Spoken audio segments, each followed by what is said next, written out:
Goals are places we want to get, things that we want to achieve and accomplish. The distorted part or the irrational beliefs come in when we hold the world or the universe to a place of how that's supposed to happen. So the goals are the what, and then we get really caught up, or high achievers get really caught up in the how.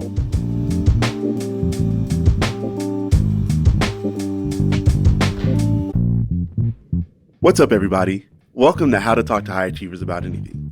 I'm Stevon Lewis, a licensed psychotherapist. Today, we're going to discuss that thing high achievers are so good at doing, feeling like their results define them, who they are, and their worth. But before we start, I'd like to welcome Juleka Lantigua, the creator of our show, who's joining me today. Hi, Juleka. How are you? Happy to be here as always, man. It's so good to learn from you and just spend time with you. Let's do this. Our guest today is Kiana. Kiana is a mental health practitioner and emotional intelligence coach. She's really devoted to the clients she works with. But when her clients don't get the outcomes they want, she can't help but take their lack of results and progress personally. So much so that she begins to question how effective or valuable her methods and advice really are. Let's get into it.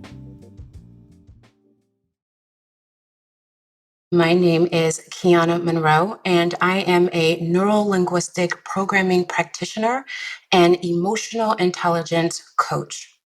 I help people understand the process of thought and understand the emotions that they have, how they work, and how they impact their lives on a day-to-day basis. I started out as a journalist and I decided to hop into the field of mental health and emotional wellness. I have two organizations that I work for. One specifically for adults and corporations, individuals, the Life Matters Project, and the other is the Pretty to Me Foundation, which is my nonprofit organization for young girls. So some of the challenge that I have is when I am working with clients, whether it's the adults or whether it's my young students, I tend to recommend a lot of homework and tips and tools that they can use that will help them in their day-to-day and things that they can apply into their life as they're going through this journey of healing. A lot of times I work with teens that are considered troubled teens, so they're trafficking survivors, sexual assault or domestic violence survivors. And I see myself in every young girl that I work with being a trafficking survivor myself. And I always felt like with everything that I've been through and the trials and tribulations that I've had to conquer, that these tips and tools that I'm giving others, right, if they would work for me, they would work for anyone. So I actually take it very personally when it doesn't seem to work for them. There was one particular client that I had, she was having some difficulty kind of standing up to her mom and putting up healthy boundaries because she really wanted a relationship with her mother and she loved her mother. But no matter how much she tried, she kind of went into people pleasing mode. And the advice that I gave her, she actually was afraid to take that advice and use it. She basically said, I don't know if I could do the boundaries. I don't know if I could tell my mom no. I don't know if I could use my voice and stand up to her. And so no matter how many times we went around different angles, she didn't want to necessarily apply them out of, her own fear. And she felt really, really defeated. And so it really it was like a gut punch to me a little bit that I really wanted to help someone that matters to me because all my clients matter to me. And, I took it very personally that, nothing seemed to work that she was comfortable with.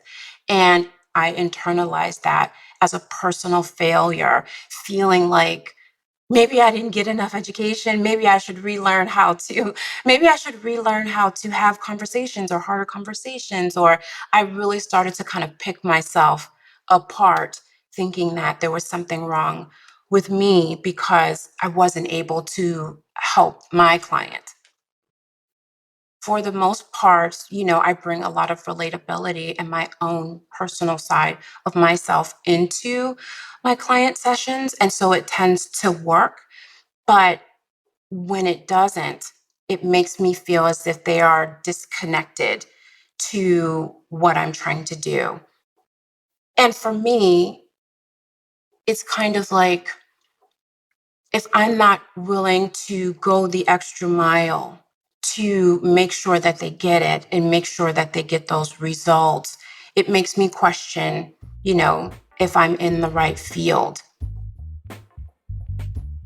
Kiana, thank you so much for joining us and sharing your experience. All right, Stevan, what did you make of this one? Because it was intense. Yeah, so Kiana's story is interesting.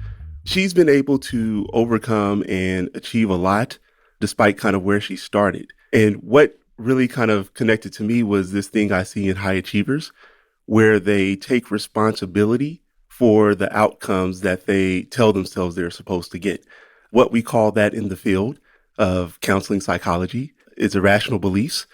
Some cognitive behavioral therapists might refer to them as distorted thinking or cognitive distortions, all just a really fancy way to say that a person is holding on to rules about how the world is supposed to operate and the outcomes they're supposed to get, even when the world is not operating that way and giving them what they want. Okay, but I have to push back on that because what's the difference between that and goals? Goals are places we want to get, things that we want to achieve and accomplish. The distorted part or the irrational beliefs come in when we hold the world or the universe to a place of how that's supposed to happen. So the goals are the what, and then we get really caught up, or high achievers get really caught up in the how. Wow, that is such a good explanation for that because I think a lot of us get those mixed up, the what and the how. How do you see this play out in your practice? And how do you help the overachievers to learn that difference and practice that difference? So it shows up for me in my practice and the folks I work with when they are not as happy or satisfied about what they've accomplished. So for myself, listening to their stories and listening to Kiana, I'm like, oh, you're doing amazing things. You've accomplished a lot. You're helping people. And the tendency is to say, well, this didn't happen the way I thought it would, or the outcome I was supposed to get in the way that I hoped it would happen, how fast or how easy it was supposed to happen. They're stuck on that part. And so they diminish their kind of joy or satisfaction that we would expect to see around the thing that they've accomplished. More on this after this short break. So Kiana's helped probably tons of people, and it's the ones that she felt like, well, they didn't get the same outcomes I got based on what worked for me, that she holds on to. Okay, but I think we have to be honest and talk about something that's really important, which is that she has a shared traumatic experience with some of the people that she works with. She herself is a survivor of trafficking. And so she is not only professionally committed, but she's also on a very personal level committed and connected. So let's talk a little bit about how do we create distance between our personal experience, which might be relevant to the work that we're doing, and our client's experience. That is a really good distinction to make, even for myself, when I'm working with someone whose story kind of mirrors mine or has elements that are similar to what I've experienced, whether it be just being a Black male or first person to go to college and family.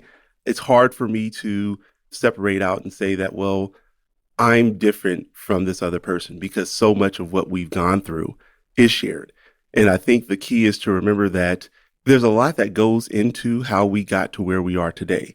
And I think sometimes in our own personal journey, we dismiss or minimize or forget all the things that had to happen for us, whether we call it chance or the luck of the universe or favor, that had to happen in the way that it did for us to get the outcomes we got. And just because it happened for us that way doesn't mean that it's going to translate well for somebody else who's going through something similar. That takes a lot of practice, I imagine. Absolutely. It's not easy. You have to be relentless because, again, what we tell ourselves is this worked for me. This should work for the other person as well. I want to talk about shame because it's something that I'm learning a lot about in my own healing journey post my divorce and how paralyzing shame can be. And there's a line in Kiana's story that I was like, shame is what I wrote as I was taking notes. And she says, I took it very personally that nothing seemed to work. I internalized that as a personal failure. So that is really hard to hear. And it hurts my heart to know that Kiana is taking on the burden of responsibility for saving others. If others aren't doing well, it's a personal failure for her. She's not done her job. That's going to be a lot of disappointment she's going to have to contend with in life. It's a noble goal, but also we have to factor in that some people will not be able to be saved no matter how hard she tries. I mean, in my practice, like I know that everyone that I accept into my practice to work with me, I want them to be better. That doesn't always happen with Stevan.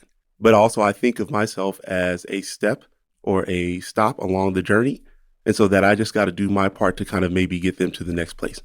Okay. Actually, I want to talk about that a little bit because Kiana says that she often feels like there's must be something else that she could have tried, that there's an extra mile she could have walked with her clients, right? How do we deal with that sensation? And then how do we reach out for help? That is a tough one because what Kiana's saying when she's, what I call being really hard on herself, there's something else I could have done. There's a belief she's holding on to that her skill set and abilities can help everyone and that she can get good outcomes for everyone. Just because she's human, I know that that's not possible. Right. And so she's got to have some compassion and favor for herself, and not to judge herself or define herself based on that is really, really difficult. My goal for her is to to know that it takes more than one person. I think she also can benefit from having a community of strong leaders that are dedicated to doing this work. So as a team, they can go through and make stuff happen where, her skill set ends, someone else's might begin. I love that idea. It's sort of like in a relay race, you're handing the baton. It is. I pass the baton, and that person that carries the baton or gets it from me needs to run really hard to their next stop. Okay, I love that.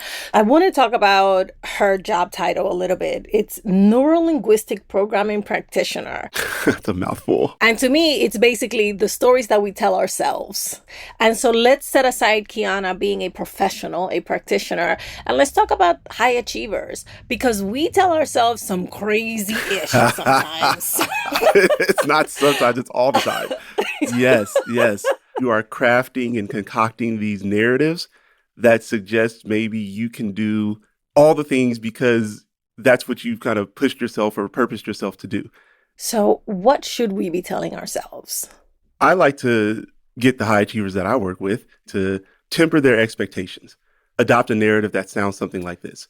I'm going to work really hard and I'm going to give it the best I can with every person that I work with. And my hope is that they will also be putting in work and they will get good outcomes or they will leave better than when they met me.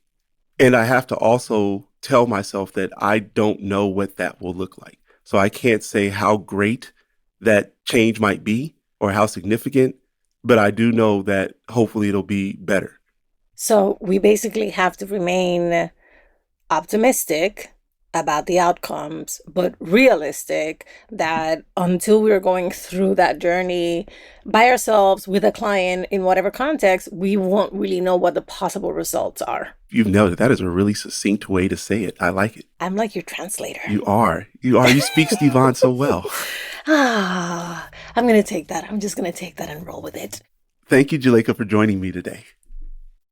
It makes me really proud when I see high achievers like Kiana achieving on their own terms by being passionate about the work they do, being open to trying different things to help those they serve without taking responsibility for their outcomes, and focusing on what they are accomplishing instead of how it's being accomplished.